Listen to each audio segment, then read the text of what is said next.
2024 లేదా 25లో డిగ్రీ లేదా బీటెక్ చదివారా? సాఫ్ట్‌వేర్ జాబ్ కోసం ఎదురు చూస్తున్నారా? అయితే కోడ్ జ్ఞాన్ 100 డేస్ కోర్సులో చేరండి, జాబ్ సాధించండి.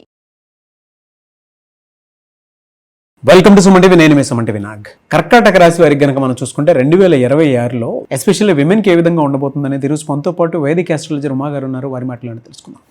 నమస్కారం ఉమా గారు. నమస్తే నాగరాజ్ గారు. కర్కాటక రాశి వారికి 2026లో కనుక మనం చూసుకుంటే ఏ విధంగా ఉంటుందండి, అండ్ వారి క్యారెక్టరిస్టిక్స్ అండ్ ట్రైట్స్ అసలు ఏ విధంగా ఉంటాయి, జనవరి నుంచి డిసెంబర్ వరకు ఏ విధంగా ఉండే అవకాశం ఉంటుంది? కర్కాటక రాశి అనేటువంటిది చంద్రుడికి సంబంధించినటువంటి రాశి అండి, 4వ రాశి అన్నమాట. సో చంద్రుడు ఇండికేట్స్ ఎప్పుడు కూడా ఈ యొక్క ఎమోషన్స్ అండి. చంద్రమో మనసో జాతః అని శాస్త్రం చెబుతుంది అనమాట, మనస్సు కారకుడు. సో కర్కాటక రాశి వాళ్ళు కూడా ఈ విధమైనటువంటి రిజల్ట్సే కనబడుతూ ఉంటాయండి. అంటే మనస్సుకు సంబంధించినటువంటి చాలా మంచి వాళ్ళు, చాలా గుణవంతులు, అతి మంచితనం చాలా ఎక్కువ, చాలా సెన్సిటివ్గా ఉంటారు, ఎవరిని హర్ట్ చేయరు, అందరికీ సహాయం చేయాలి, అందరూ నా వాళ్ళే, అందరూ మన వాళ్ళే, అలాంటి భావన ఎక్కువగా ఉంటుంది. సహాయం చేసేటువంటి గుణం చాలా ఎక్కువగా ఉంటుంది. ఆఖరికి వీళ్ళకి ఎవరూ సహాయం చేయకుండా అయిపోతూ ఉంటారు. ఇది ఎక్కువగా కనబడుతూ ఉంటుందండి. మెజారిటీ ఆఫ్ కర్కాటక రాశి విమెన్కి మెరిటల్ లైఫ్లో ప్రాబ్లమ్స్ ఉంటాయి. ఈ మాట బాగా గుర్తుపెట్టుకోండి. ఎంతమందికి ఈ యొక్క ప్రిడిక్షన్ కరెక్ట్ అయిందో మీరు కమెంట్ రూపంలో తెలియజేయండి.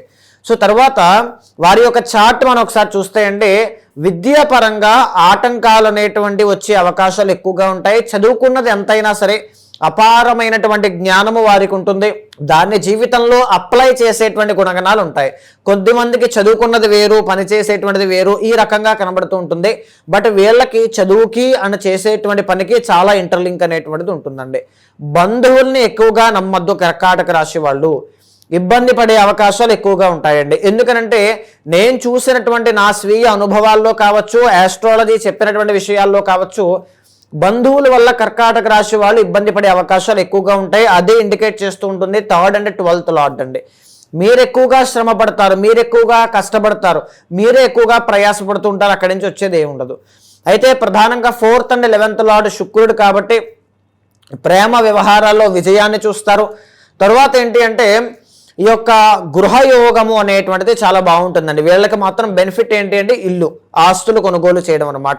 అయితే ప్రధానంగా 5th and 10th లార్డ్ కుజుడు కాబట్టి వీళ్ళకి చాలా మంచి మంచి గవర్నమెంట్ జాబ్స్ అనేటువంటివి రావడం కానీ, తర్వాత ఏదైనా పవర్ఫుల్ రోల్ అనేటువంటిది వీళ్ళు ప్లే చేయడం కానీ, ఎక్కడ పని చేస్తే అక్కడ హెచ్ఆర్లా కానీ, హెడ్లా కానీ, మేనేజర్లా కానీ, టీమ్ లీడర్లా కానీ వీళ్ళ యొక్క వ్యవహారం అంతా కూడా అత్యున్నతమైనటువంటి స్థాయిలో ఉండే అవకాశాలు ఎక్కువగా ఉంటాయండి. The original 6th and 9th lord గురువు కాబట్టి చిన్న చిన్న అవమానాలు జీవితంలో ఉంటాయి, ఆర్థిక ఇబ్బందులు అనేటువంటివి జీవితంలో ఉంటాయి, విదేశీ యోగాలు అనేటువంటివి అనుకూలిస్తూ ఉంటాయి. అయితే మెజారిటీ ఆఫ్ పీపుల్కి మెరిటల్ లైఫ్లో ఇబ్బందులు వస్తాయి అని చెప్పడానికి గల కారణం ఏంటంటే 7th and 8th లార్డ్ శని అవుతారండి. అంటే సప్తమ అష్టమాధిపతి, transformation in relationship or marital life, ఇది ఆస్ట్రాలజీ ఇండికేట్ చేస్తూ చెప్తుందండి. అందుకే కర్కాటక రాశి వాళ్ళు ఎవరు వివాహం చేసుకుంటూ ఉన్నా మీ జాతకము అండ్ వచ్చేటువంటి స్పౌస్ యొక్క జాతకాన్ని కూడా చాలా జాగ్రత్తగా గమనించుకోవడం చాలా అవసరం అండి. ఇలాంటి గుణగణాలు క్యారెక్టరిస్టిక్స్ ఉన్నటువంటి కర్కాటక రాశి వాళ్ళకి 2026 అనేటువంటిది ఏ విధంగా కనబడుతోంది? ఏ రాశి వాళ్ళకైనా సరే మిక్స్డ్ రిజల్ట్స్ అనేటువంటివి ఉంటాయండి. బికాజ్ గ్రహాల యొక్క ట్రాన్సిట్స్ ఉంటాయి కాబట్టి. సో గ్రహాల యొక్క ట్రాన్సిట్స్ మనం గమనిస్తూ కర్కాటక రాశి వాళ్ళకి ఏ ఏ స్థానాల్లో ఉన్నాయి అంటే, గురువు అనేటువంటి ఆయన ప్రధానంగా 12, 1, 2 స్థానాల్లో సంవత్సరం మొత్తం సంచారం చేస్తారు. ఈ సంవత్సరం శని అనేటువంటి ఆయన 9వ స్థానమైనటువంటి మీన రాశిలోనే అక్కడే సంచారం చేస్తూ ఉంటారు అని చెప్పచ్చు. రాహు అనేటువంటి ఆయన 8వ స్థానము, ఇయర్ ఎండ్లో 7మంలోకి ఎంటర్ అవుతారు. కేతు అనేటువంటి ఆయన 2వ స్థానము, ఇయర్ ఎండ్లో జన్మంలోకి ఎంటర్ అవుతారు అని చెప్పచ్చు. అయితే ఈ యొక్క గ్రహాల యొక్క స్టేటస్ ఆధారంగా కర్కాటక రాశి వాళ్ళకి అలాంటి రిజల్ట్స్ ఉంటాయి. ముఖ్యంగా గురువు అనేటువంటి ఆయన నవంబర్ 1వ తారీఖు 2026 దాకా వీళ్ళకి అనుకూలంగా లేరండి. ఎందుకంటే 12వ స్థానము జన్మము కాబట్టి, 12వ స్థానంలో గురువు కాబట్టి జూన్ 1వ తారీఖు దాకా విపరీతమైనటువంటి ఖర్చులు ఎక్కువగా ఉంటాయి. ఎంత దాచినా, ఎంత కష్టపడినా రూపాయి కూడా నిలబడకపోవడం, ఎంత కష్టపడినా రికగ్నైజేషన్ అండ్ ఫేమ్ రెండూ కూడా రాకపోవడం, లక్ ఫ్యాక్టర్ అనేటువంటిది లేకపోవడం, ఈ 4 ఎఫెక్ట్స్ కూడా జూన్ 1వ తారీఖు దాకా గురుబలం లేకపోవడం వల్ల మీరు చూస్తారు. ఈ టైంలో మీరు చేయాల్సింది ఏంటి అంటే, గురువారం నాడు శనగలు దానంగా ఇవ్వడం కానీ, గురువారం నాడు శివుడికి అభిషేకం చేయడం వల్ల కానీ గురుబలము అనేటువంటిది పెరిగి ఖర్చులు అదుపులోకి వచ్చే అవకాశాలు ఎక్కువగా ఉంటాయి. మరి జూన్ 1వ తారీఖు తర్వాత గురువు యొక్క ట్రాన్సిట్ జన్మంలోకి వెళ్తుంది కాబట్టి అప్పుడు ఎలాంటి ఫలితాలు ఇస్తారు అంటే ఆ టైంలో ఉద్యోగంలో మార్పులు కానీ, అనారోగ్య సమస్యలు అనేటువంటివి కానీ, అప్పుల బాధతో ఇబ్బంది పడడం కానీ, స్వల్పమైనటువంటి అవమానము కానీ, విదేశీ యోగాలు అనుకూలించడం కానీ, ఇవన్నీ కూడా జన్మంలో ఉండేటువంటి గురువు అనేటువంటి ఆయన ఇస్తారు. ఎప్పటి వరకు?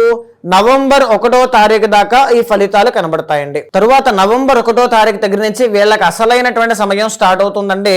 2వ స్థానంలో గురువు అనేటువంటి ఆయన ఎంటర్ అవుతారు. ఈయన రాజయోగాన్ని ప్రసాదిస్తారు. అంటే 2026 ఎండ్లో స్టార్ట్ అయ్యి 2027లో కూడా ఉంటారు. కాబట్టి మనం మాట్లాడుకునే 2026లో లాస్ట్ 2 months కూడా వీళ్ళకి రాజయోగము అనేటువంటిది పడుతుంది అని చెప్పొచ్చు.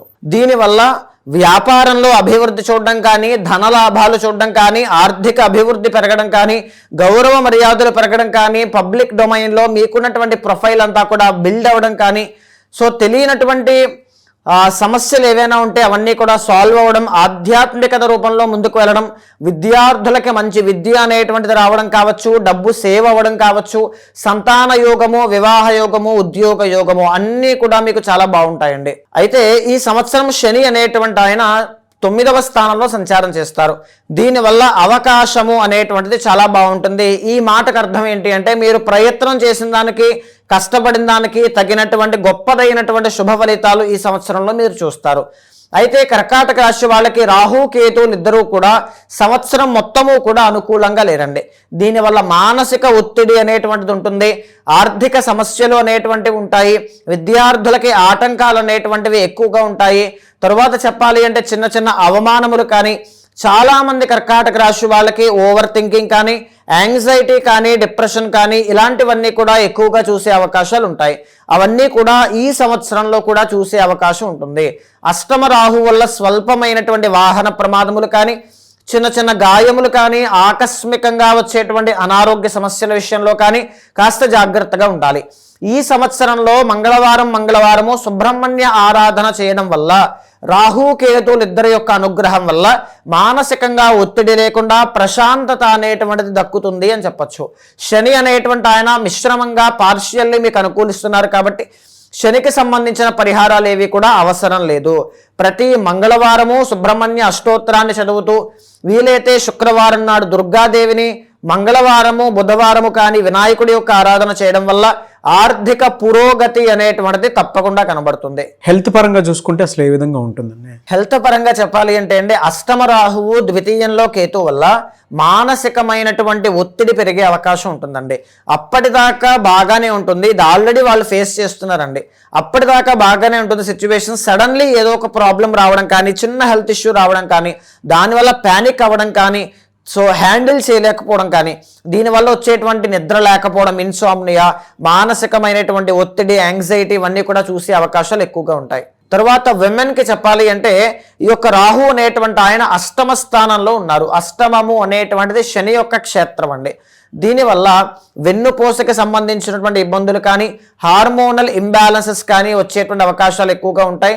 ఆ విషయంలో కేర్ఫుల్గా ఉండాలి. కొంతమంది పర్సనల్గా రెమెడీస్ కోసం మిమ్మల్ని అప్రోచ్ అవుదాం అనుకున్నటువంటి వాళ్ళు ఉంటారు. ఎందుకు అని అంటే వాళ్ళకు ఉండేటువంటి పర్సనల్ చాట్ ద్వారా తెలిసినటువంటి దాని ప్రకారము, ఇంకెవరికి అంటే మీకు తెలియంది కాదు, పర్సనల్ కొంచెం స్పేస్ తీసుకొని ఇంకా అన్నీ తెలుసుకున్న తర్వాత అప్రోచ్ అయ్యి వాటికి రెమెడీ ఏంటి, ఏ విధంగా ఉంటుంది, ఏ పూజలు చేసుకోవాలి, లేదు అనుకుంటే ఎక్కడెక్కడ జాగ్రత్తలు తీసుకోవాలి అనుకునేటువంటిది. అలాంటప్పుడు మిమ్మల్ని అప్రోచ్ అవ్వాలంటే ప్రాసెస్ ఏంటి? తప్పకుండా అండి, ఏ రాశి వారైనా సరే, ఏ నక్షత్రం వారైనా సరే ఒక్క మాట అండి, మీ జీవితంలో చిన్నప్పుడు ఉండేటువంటి బాల అరిష్ట దోషములు కానీ, పెరిగే కొద్దీ ఎడ్యుకేషన్ విషయంలో కానీ, పెరిగిన తర్వాత కెరీర్ పట్ల కానీ, ఒక మ్యారేజ్ విషయంలో ఒక కంపాటబిలిటీ ఇష్యూస్ కానీ, ఏ మ్యారేజ్ ఏ విధంగా ఏ సమయంలో చేసుకుంటే అదృష్టం కలిసి వస్తుందని కానీ, సంతానం అనేటువంటిది ఏ సమయంలో శుభ సమయంగా కనబడుతోందని కానీ, సంతానం విషయంలో ఇబ్బందుల విషయంలో కానీ, లేకపోతే ఇంట్లో ఉండేటువంటి తల్లిదండ్రుల యొక్క అనారోగ్యము కానీ, లేకపోతే ఏదైనా సరే ఒక గైడెన్స్ ఉంటే బాగుంటుంది అనుకున్నా